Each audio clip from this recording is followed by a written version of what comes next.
할렐루야. 오늘 우리에게 허락하신 말씀입니다. 신명기 27장 11절에서 26절 말씀으로 조금 깁니다만 구약성경 302페이지가 되겠습니다.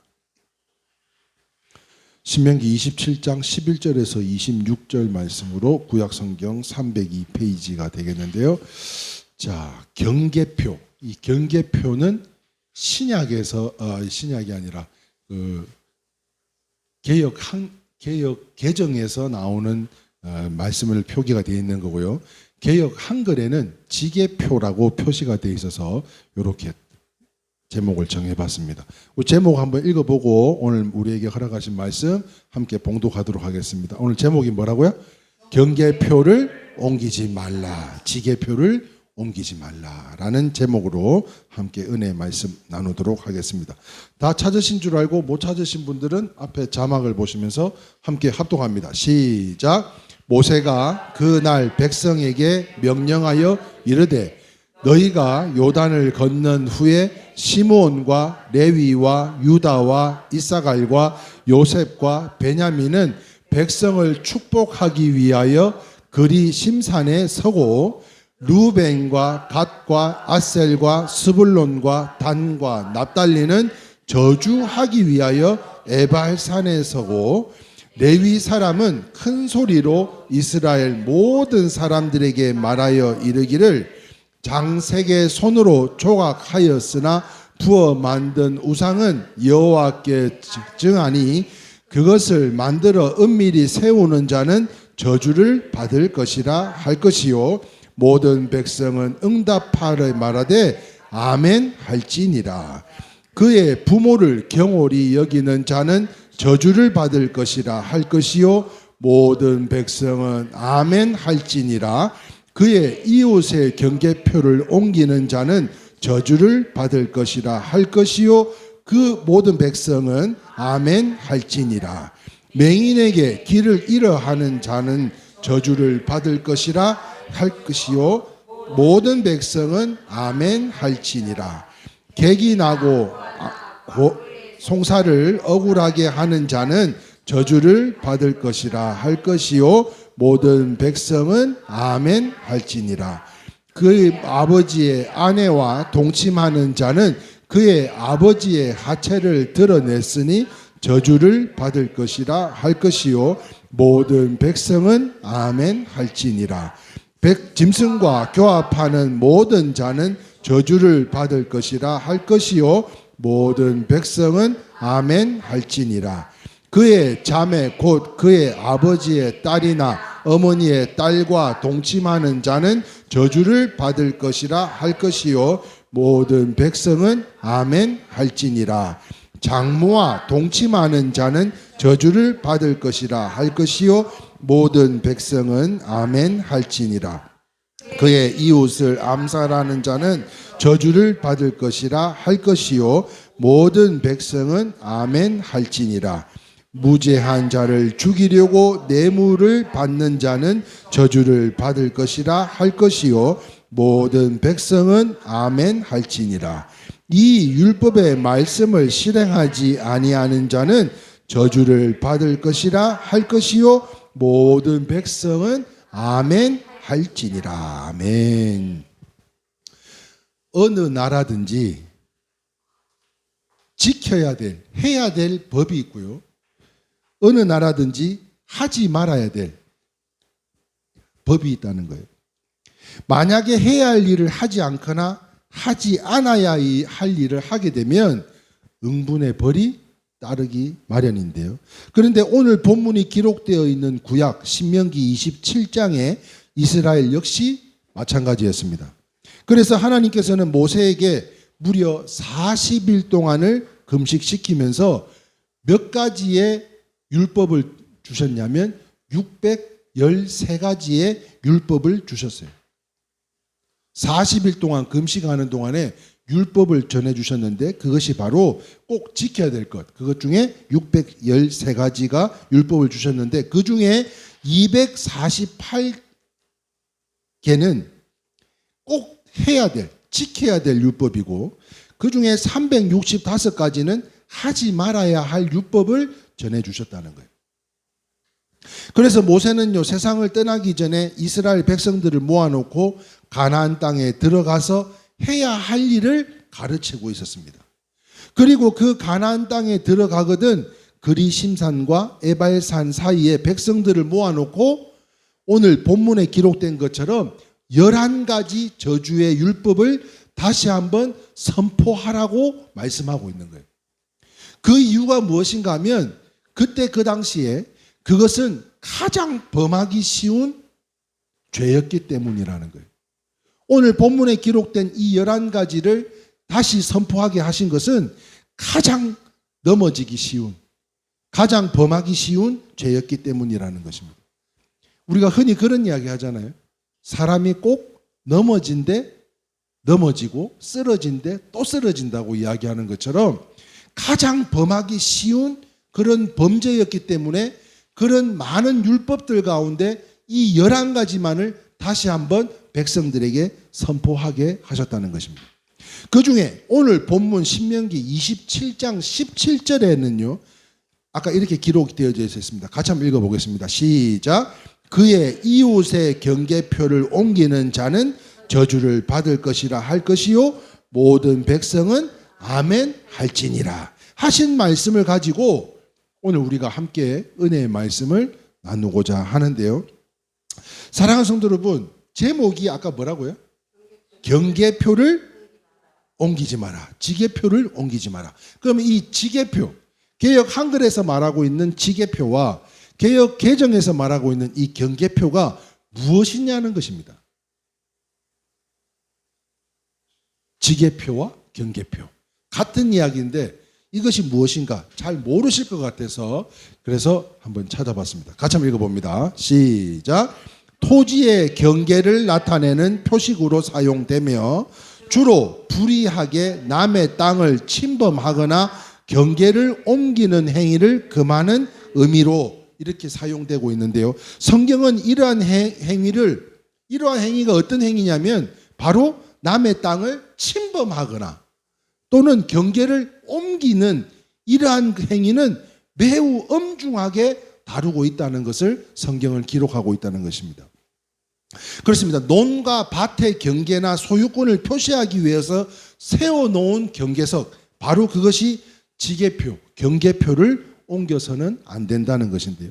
이것을 옮기는 사람은 남의 땅을 어떻게 하려고 하는 거예요?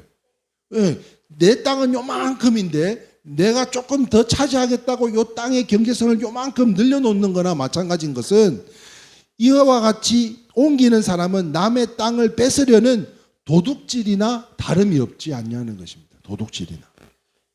자, 그렇다면 우리에게 이 경계표를 옮기지 말라고 하는 이 말씀의 의미가 가지고 있는 뜻이 무엇인가를 우리가 함께 나눠보기를 소망하는데요. 그 첫 번째입니다. 우리에게 경계표를 옮기지 말라는 말씀은 무슨 의미가 있겠냐. 오늘 딱 이 성경에서 말씀하고 있는 이 경계석 또한 이 지계표 이것을 옮기지 말라고 하는데 어떤 의미가 있는가. 같이 한번 읽어볼까요? 시작. 신앙의 경계표를 옮기지 말라는 의미가 있습니다.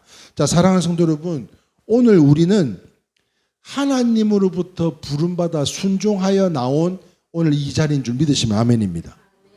뿐만 아니라 우리는 하나님께서 부르심에 순종하여 나온 지명하여 택하여 주신 특별히 크고 많은 교회들도 있지만 이 작은 연합, 다윗의 아둘람 공동체와 같이 정말 연약하고 말할 수 없는 어려움이 모인 하나님의 사람들이지만 그 모임이 나중에는 이스라엘을 이루는 데 큰 발판이 되었던 것처럼 오늘 이 자리에 나온 우리 모두가 무엇보다도 하나님의 백성인 줄 믿으시면 아멘입니다. 자, 그런데요, 예수님을 떠나서는 돼요, 안 돼요? 안 돼요. 안 되는 거를 한 명밖에 모르나 봐요. 예? 예수님을 떠나서는 안 돼요. 우리는 하나님의 부름을 받은 하나님의 백성들이만큼 예수님을 떠나서는 안 됩니다. 우리가 흔히 이런 말을 많이 합니다. 같이 한번 읽어볼까요? 시작. 주 안에서. 같이 한번 보고 읽어보세요. 시작. 주 안에서. 우리가 이런 말을 자주 해요. 우리 주님 안에서 형제 자매다.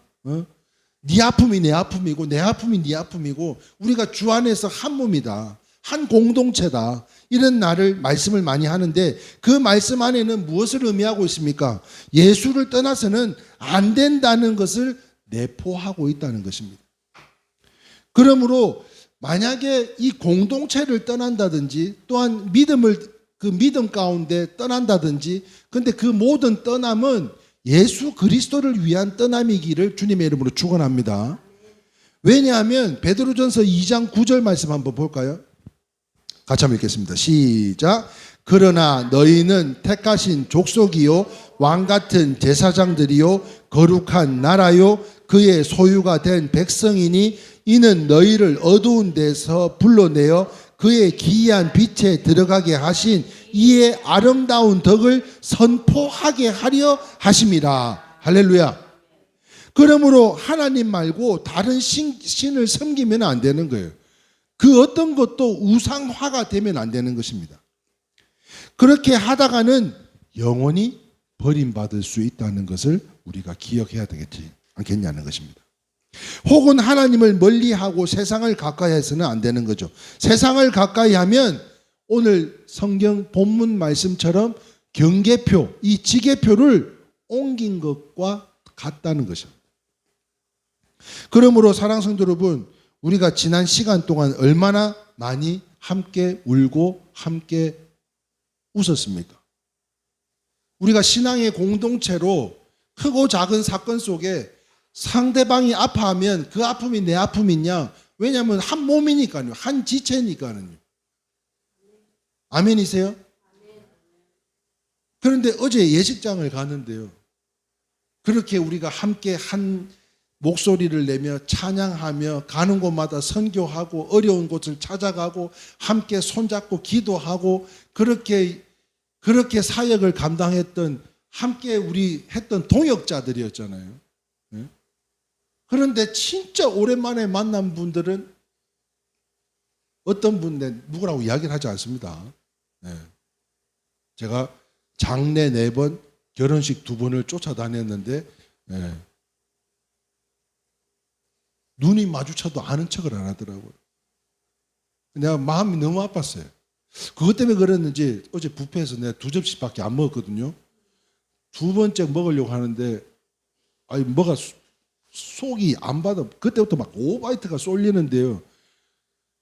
그냥 굳이 이렇게까지 무슨 내가 부모를 죽인 원수도 아니고 본인 식구들이니까 와서 축하한다고 사진 찍고 난리인데 함께 했던 그 믿음의 공동체였는데 참 그게 너무 가슴 아프더라고요.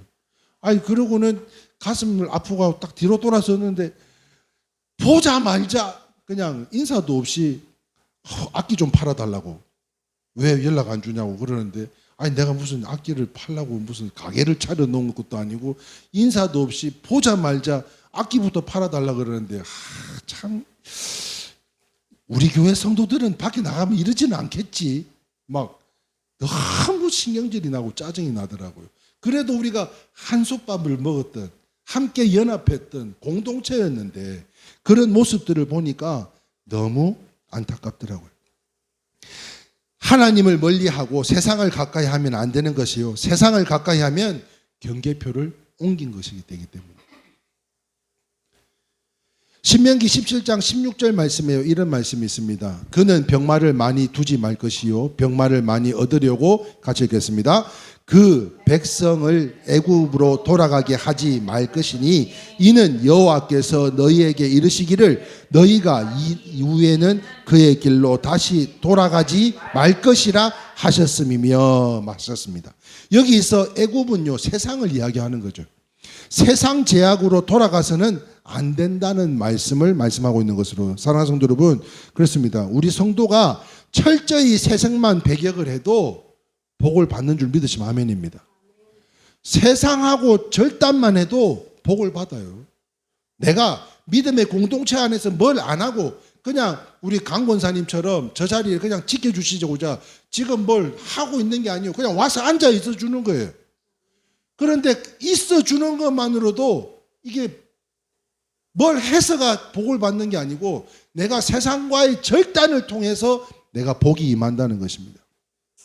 창세기 26장 2절 3절 말씀이에요. 같이 읽겠습니다. 시작. 여호와께서 이삭에게 나타나 이르시되 애굽으로 내려가지 말고 내가 내게 지시한 땅에 거주하라. 이 땅에 거류하면 내가 너와 함께 있어 내가 복을 주고 내가 이 모든 땅을 너와 내 자손에게 주리라. 내가 내 아버지 아브라함에게 맹세한 것을 이루어. 할렐루야. 여러분들이 약속하신 그것을 이루어 여러분들의 자녀들에 이르기까지 복을 받게 되는 줄 믿습니다. 무슨 말이에요? 애굽으로 내려가지 말라 그러잖아요. 다시 돌아갈 생각하지 말라잖아요. 내가 내게 지시한 땅으로 거하라고 하셨을 때 따라합시다. 그대로 순종했더니 이삭이 농사하였어요. 그의 100배를 얻었다고 합니다. 100배. 30배, 60배, 100배. 최하 30배예요. 30배. 창대하고 왕성하고 양과 소의 떼를 이루었어요. 마침내 거부가 되었던 것처럼 사랑하는 성도 여러분, 마음에 세속이 있으면 다 추방해 내버리시기를 주님의 이름으로 축원합니다. 왜 아멘을 왜 뒤에는 안 해요? 세상이 있다면, 내 안에 세상이 가득하다면 다 추방해 내라는 거예요. 그리고 진실로 회개하시기를 바래요. 여기서 말하는 회개는 아이고 나 목사님 나 뭐 잘못한 거 없는데, 나 뭐 실수한 거 없는데, 그런 회개가 말씀드리는 게 아니에요. 우리의 마음밭을 온전히 하나님의 마음으로 채우자는 거예요. 그때 우리에게 어떤 복이 임하는 줄 아세요? 한번 볼까요? 첫 번째 시작. 복이 오고요, 형통이 오고요, 생명이 임하고요, 천국이 옵니다. 유쾌한 날이 오고요, 기도가 응답된다는 거예요. 할렐루야. 내가 내 마음속에 있는 세속을 추방해내고 쫓아내고 내가 진실로 하나님 앞에 깨끗한 심령으로 변화되면, 세상이 변하는 것이 아니라 내가 변화되면 이와 같은 복을 우리에게 임하게 된다는 것입니다. 그런데 그 반대로 한번 생각해 보세요. 그 반대로 우리 안에 왜 사람들이 자꾸 넘어지는데 또 넘어지고 쓰러지는데 왜 쓰러질까를 오늘 세종을 가면서 말씀을 또 묵상하면서 오늘 왜 사람들이 자꾸 이 실수를 반복하게 될까? 아우 나 다시는 안 그럴게요. 그렇게 작정을 하고도 왜 또 그런 상황이 되면 똑같이 반복을 하고 쓰러지고 넘어지는가 하는 거예요. 어떻게 보면 이게 욕심 때문이 아닌가 하는 생각을 해보게 됩니다. 누가 그래요? 아이고 우리는 죽었다 깨어나도 저 목사님처럼 색소폰을 불 수가 없대. 호흡이 틀리대. 폐활량이 틀리고. 그런데 몇 개월만 하면 막 잘할 것처럼 생각을 해서 시작을 했는데 이게 뜻대로 안 되는 거예요. 뜻대로 안 돼. 뜻대로 안 되면 어떻게 해요? 어려워서 못 해먹겠다 그러고 힘들다 그러고 그때부터 불평이 나오고 불만이 나오게 되더라고요. 사랑하는 성도 여러분, 그러기 위해서는요, 그와 같은 행동, 반대되는 행동이 아닌, 그러기 위해서는 세상과 경계를 분명히 그어놔야 된다는 것입니다. 세속의 물결이 우리의 마음에 침투하지 못하도록 역청을 발라서요, 바닷물이 새지 않도록 두둥실 떠내려갔던 그 노아의 방주와 같이, 모세의 갈대 상자와 같이, 여러분 갈대 상자에 역청을 안 발랐으면 그 물이 다 새어 들어와서 모세는 이미 수장되어서 죽었을 거예요. 그리고 이 땅의 모든 시초가 되었던 동물들, 그 노아의 가족에 이르기까지 그 방주에 탔을 때 정말 견고하게 만들지 않았다면 그 노아는 이미 그 수많은 폭우에 다 허물어져 내렸을 것입니다. 그러니까요, 두둥실 떠내려간 노아의 방주, 또한 모세의 갈대상자와 같이 세상에 틈타지 않도록 이 신앙의 경계표를 옮기지 마시기를 주님의 이름으로 축원합니다. 자, 두 번째 한번 보겠습니다. 두 번째, 우리에게 경계표를 옮기지 말라는 말씀에 무슨 의미가 있을까? 첫 번째는 신앙의 경계표를 옮기지 말라. 우리가 한솥밥을 먹었던 사람들이고 한 공동체로 한 목소리를 내며 하나님 앞에 영광 올렸던 분들인데 아니 왜 이렇게 다 갈라져 있고 찢어져 있는지 그게 너무 속이 상하더라고. 내가 무슨 장사도 아니고 보자 진짜 인사 한마디라도 했으면 내가 진짜 그냥 내가 수용을 했을 거예요. 자 넘어갑시다. 두 번째 같이 한번 읽어봅시다. 시작. 사명의 경계표를 옮기지 말라는 의미입니다. 자, 사람마다 사명이 있어요, 없어요? 있어요. 우리 강인숙 권사님은 사명이 있어서 오늘 저 자리에 나와서 앉아 있는 줄 믿습니다. 네. 자, 하나님께서 모든 사람에게 사명을 주셨어요. 이 사명의 경계표를 옮기지 말아야 되는데 사명이란 이 질문에 사명이란 이 퀘션 마크 이 질문에 세 가지로 답변할 수 있지 않나 하는 것을 한번 정리해 봤습니다. 같이 한번 볼까요? 사명이란 첫 번째 시작. 나는 이것 때문에 이 땅에 보내심을 받았다.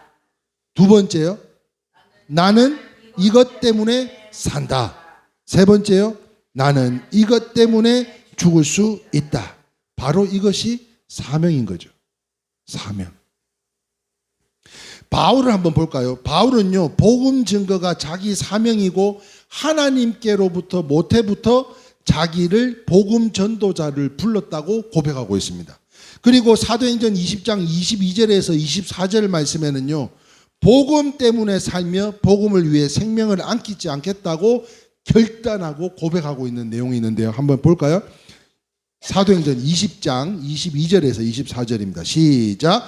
보라, 이제 나는 성령에 매여 예루살렘으로 가는데 거기서 무슨 일을 당할지는 알지 못하노라. 오직 성령이 각 성에서 내게 증언하여 결박과 환난이 나를 기다린다 하시나 내가 달려갈 길과 주 예수께 받은 사명 곧 하나님의 은혜의 복음을 증거하는 일을 마치려 하면은 나의 생명조차 조금도 귀한 것으로 여기지 아니하노라. 무슨 말인가 하면 그 일이 어떤 일이든지 어떤 상황이 찾아오든지 하나님께서 나에게 맡겨주신 일이라고 여겨지는 것이 바로 사명이라는 거예요. 사명. 가화만사성이라 했습니다. 무슨 뜻이에요? 가정이 편해, 집이 편해야 모든 일이 잘 된다. 밖에서 나가서 힘을 쓸 수 있다. 예? 제가 아까 광고 말씀드릴 때에 지난 한 주간 저의 부재 속에 우리 박은식 권사님이 매일 출근을 하신 걸로 알고 있어요. 그래서 여기 지금요, 아까 우리 이순식 집사님 보셨죠? 이 제습기에 물 찬 거. 물이 한나절만 지나도 가득 차요. 이거를 안 돌리면 여기가 습해가지고 꿉꿉해서 냄새에다, 곰팡이 냄새에다가 이루 말할 수 없을 겁니다. 네. 그런데 매일 제가 잠시 모든 것을 내려놓은 시간 동안 매일같이 출근해가지고 저 물 비우고 청소하고 그리고 또 연습하고 내가 아까 뭐랬어요? 가화 만사성이라. 이렇게 목사가 잠깐 부재 중에 그래도 교회를 지키고 함께 꼭 여기 와서 지키는 것만 지키는 게 아니라 또 한 주간 잘 쉬고 오라고 진짜 뭐 일이 있어도 연락도 한 번 안 해주고 그래서 아닌 거 아니에요. 그죠? 네. 그래서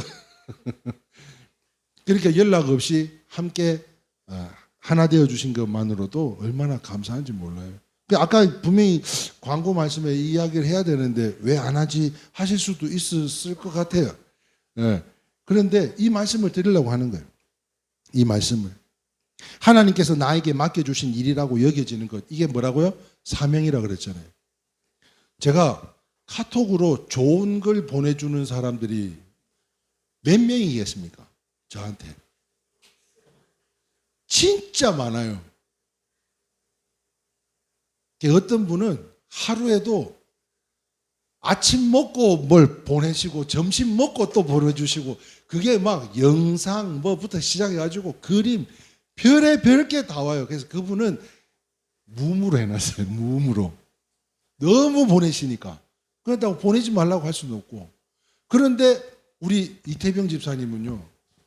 내 진짜 안 왔어도 내 이야기 했을 거예요. 있어서 하는 이야기가 아니고 진짜 내가 오죽하면 아니 권사님이 집에 가서 뭐라고 했나 싶을 정도로 내가 진짜 필요한 그런 메시지들을 한 번씩 툭툭툭툭 보내주시는데요. 내가 유일하게 답변하지 집사님 하고 이렇게 안부 묻고 항상 제가 그렇게 하는 분 유일한 분입니다. 유일한 분. 근데 얼마 전에는요. 장화를 신은 사진을 탁 찍어가지고 저한테 보내주셨는데 이 나이에 이렇게 뛸 수 있다는 것만으로도 행복하다. 너무 기쁘다. 그런 내용의 메시지를 보내주셨는데요. 저는 그 아버지의 그 발로 뛰어다니니까 그 가정이 먹고 살고 자녀들이 번성을 하고 그렇게 수고를 통해서 얼마나 헌신을 많은 것을 통해서 아니까 그 마음을 아니까 진짜 그 발이 너무 아름다워 보이더라고요. 진짜요. 그래서 제가 오죽하면 제 카톡 푸사에 그때 그 신발이 아직도 있는데 얼마나 그 신발을 신고 다녔는지 앞에 구멍이 나가지고 구멍이 빵 뚫려 있는 신발을 제가 이렇게 푸사로 해놓은 적도 있었거든요. 무슨 말이에요? 가와만사성이라니까요. 그게 별건 아닌 것 같지만 그게 또한 이렇게 힘줄 수 있는 부분이라고 생각해 주시니까 보내주시는 그 중에서도 선별해가지고 아니 본인은 뭐 한두 가지가 오겠어요. 그 중에서도 다 선별해서 보내고 그게 나는 기도라고 봅니다. 그렇게 기도하는 마음으로 다 보냈는데 아니 딱 야 그래 내가 또 미처 잊어먹고 있던 부분들 또 새롭게 알고 또 그래서 제가 너무 감사해서 할 때마다 두 번도 보냈을 때도 있어요. 두 번이면 두 번 다 답변 다 해드리고 오가는 길부터 점심 저녁 그뿐만 아닙니다. 이 강인수 권사님이 와서 앉아 계셔서 하는 얘기가 아니에요.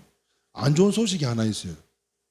아니 느닷없이 제가 월요일, 화요일, 수요일 날 아무것도 안 하고 그때까지는 이 스트레스성 가려움증이 한 번도 안 가려웠어요. 그런데 그 전에는 잠을 못 잘 정도로 막 저 박씨, 가씨 막 이분들 때문에 더 막 가려워가지고 잠을 못 잤어요. 이게 막 돌아다녀요 이게. 근데 이게 가려움증이 남 보기가 민망할 정도로 긁어도 막 이게 따까리가 생길 정도로 긁어도 해결이 안 돼요. 근데 한번 다 놔보자 그래 가서 월화수 딱 이 월화수는요 그 현상이 없는 거예요. 그리고는 수요일 날부터 주일 예배를 준비를 했어요. 그러고 있는데 연락이 오기를 도담동에 아니 뭐 044가 떴길래 종천동에 서류를 넣어서 떴나 해서 딱 받았더니 아니 도담동이래요. 아니 느닷없이 폐강을 했다는 거예요. 느닷없이 그냥 폐강을 했대요. 주민 참여도가 낮아서 주민자치위원들끼리 회의한 결과 폐강입니다. 아니 이걸 나보고 도대체 어떻게 이해를 하라는 거예요. 아니 난 이거 접수를 받아가지고 저조해서 그렇다면 내가 이해를 하겠는데 2학기 접수도 하지도 않고 느닷없이 본인들이 뭘 안다고 거기서 회의를 해서 지지도 높은 수업만 계상을 하고 그렇지 않은 거는 폐강. 그것도 한 학기 1년을 한 것도 아니고 한 학기밖에 안 했는데 아니 그렇게 폐강을 시켜가지고 그때부터 또 막 가렵기 시작하더라고. 그랬는데 우리 뭐 박은식 권사님하고 아시다시피 우리 강인숙 권사님이 이게 뭔 자기 사명인지 그 종촌동을 떠나오면서 코엔에 몸을 담기 시작한 그날로부터 한 2년 전부터 계속 작업을 해가지고 제가 그 그러니까 세종이 색소폰에 있어서 종촌동이 거의 본부격입니다. 본부. 굉장히 활성화가 많이 되어 있는 데 같아요. 그런데 거기에 그 모임에 거기 수장이 지난주에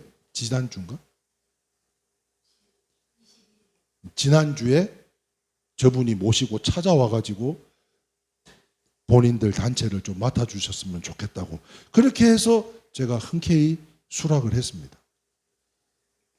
그러니까 우리 권사님은 권사님 나름대로 저하고 인연으로 인해서 지금까지 자기 사명인 양 저기 세종시 저기에도 세종 색소폰도 그 사단 법인이 되고 또 그 뭡니까 문화재청에 등록이 되기까지 얼마나 발품을 팔고 그 교육 다 쫓아다니고 담당자들 만나서 다시 서류 제가 저한테 다 말씀은 안 하셨지만 얼마나 쫓아다녔는지 그 노고와 수고를 제가 잘 알고 있다는 거죠.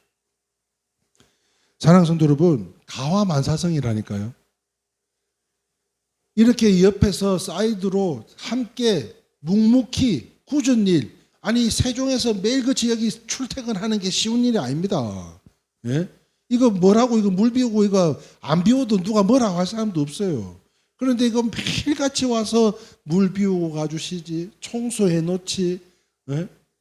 기도해 주시지, 또 교회가 연약하고 작고 자립이 안 되다 보니까 어떻게든 협력해 주시려고 밖에 나름대로 또 권사님들 뿐만 아니라 많은 분들이 또 도움을 주시고 도움의 손길로 또 함께 하시지. 이 모든 것이 사명이기 때문이지 않냐는 거예요. 남북 전쟁 때에 일어난 일인데요. 미국의 어느 포로 수용소를 배경으로 한 이야기입니다. 남군으로 전쟁에 참여했다가 한 병사가 포로가 되어서 북군의 포로 수용소에 들어가게 되었대요. 자, 그는요 신실한 그리스도인인데 그는 자기가 포로가 된 것도 거기서 전도하라고 하나님께서 나를 붙잡아 여기를 가둬놓으셨다 하는 하나님의 섭리라고 믿고 때를 얻든지 못 얻든지 전도를 하기 시작했대요. 자기도 포로 입장인데 그 포로들에게 희망을 전해주는 거예요. 한편 북군에서는요 시간이 지나서 이제 석방을 시켜주려고 꾸준히 노력을 하는데도 불구하고 아니 3번의 기회가 있었는데도 그 3번을 다 거절을 했다는 거예요. 그 이유가 무엇인가 하면 그는요 하나님께서 자기를 그곳에 보냈다고 확신을 했기 때문에 강제로 끌려가려고 끌어내려 했으나 오히려 석방을 시키지 말아달라고 간청을 했답니다. 그 후에 그 병사는요 전쟁이 끝나기까지 그 포로 수용소에 남아서 포로들을 돌보며 전도하다가 세상을 떠났다고 합니다. 이것이 사명이지 않냐는 거예요. 그러면 우리에게는 사명이 뭘까요? 우리에게는 사명이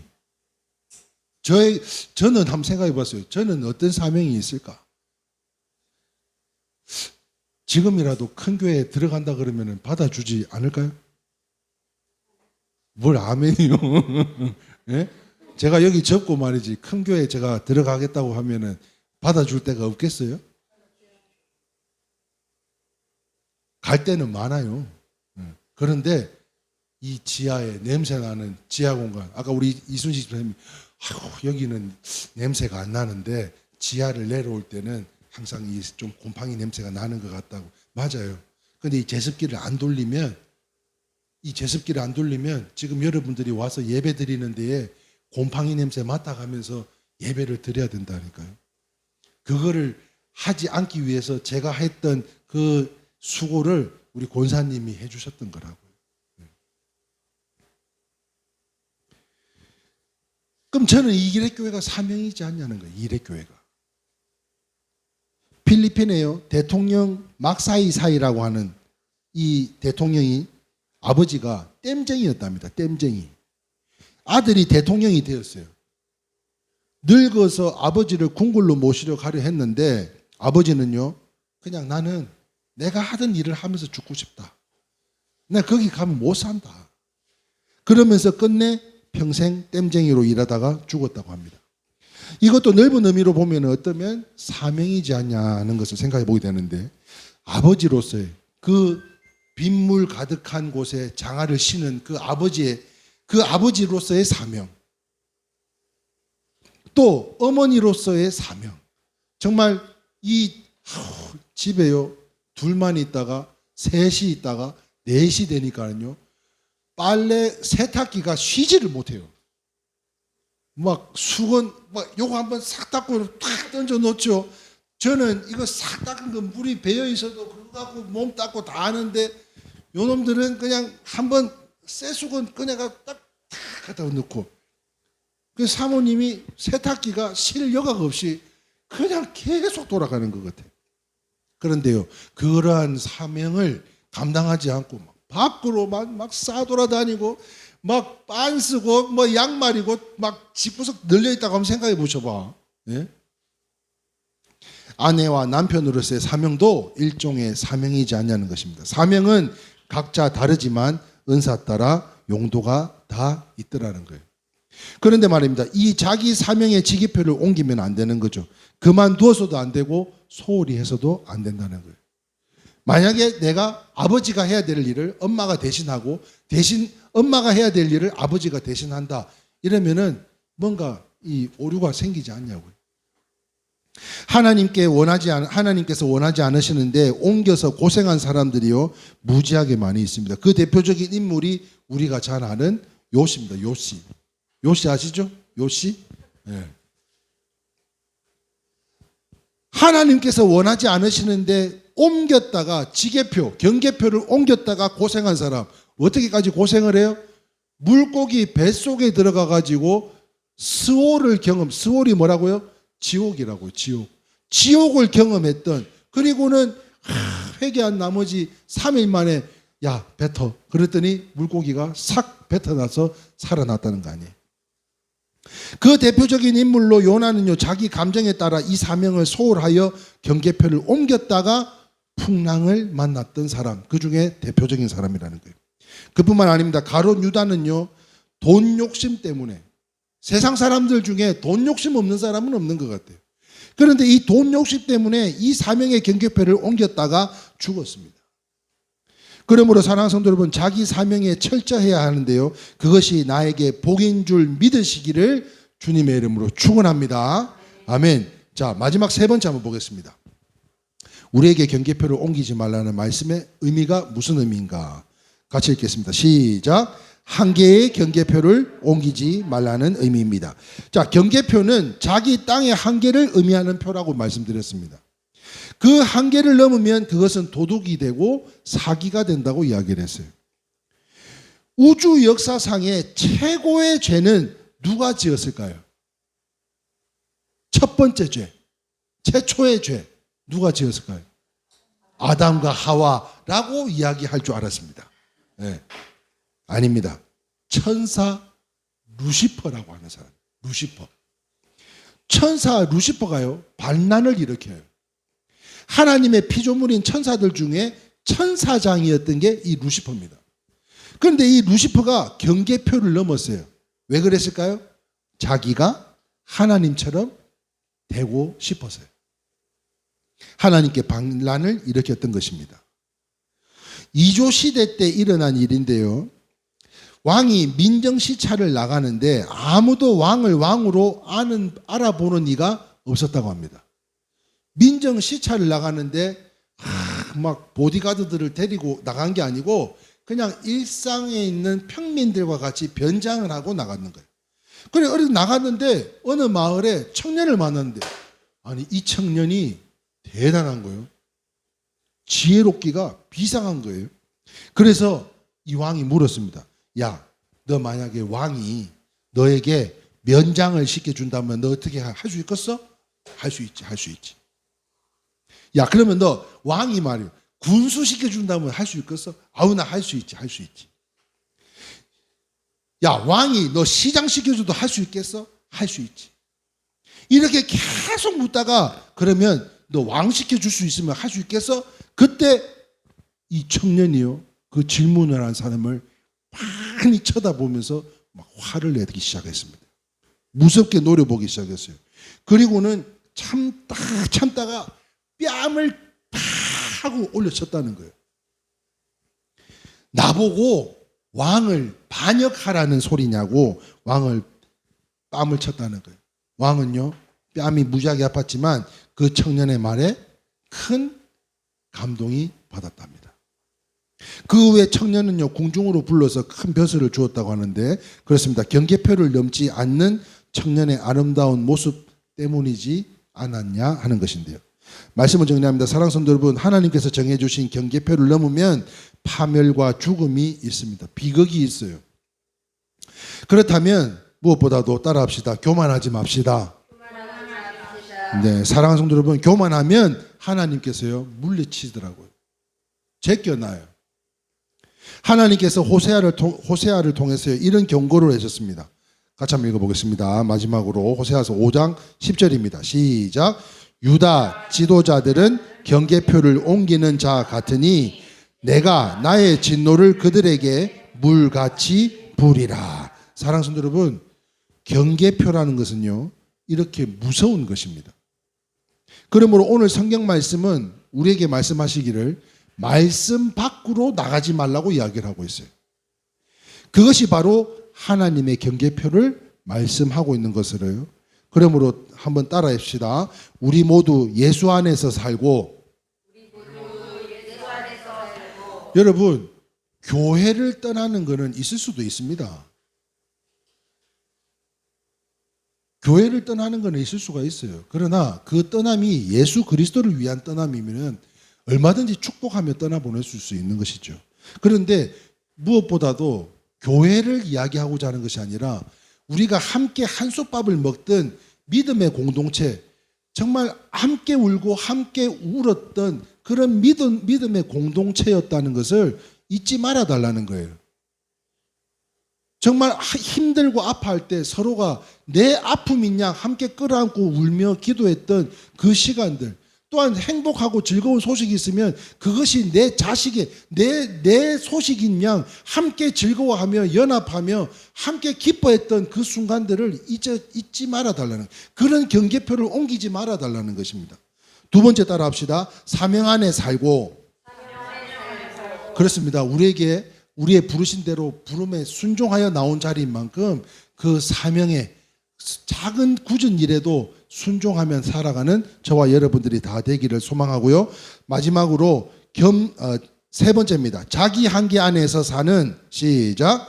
자기 한계 안에서 사는 무엇보다도 겸손하고 지혜로운 우리 성도님들이 다 되실 수 있기를 주님의 이름으로 축원합니다. 아멘. 우리 함께 찬양하겠습니다. 찬송가 427장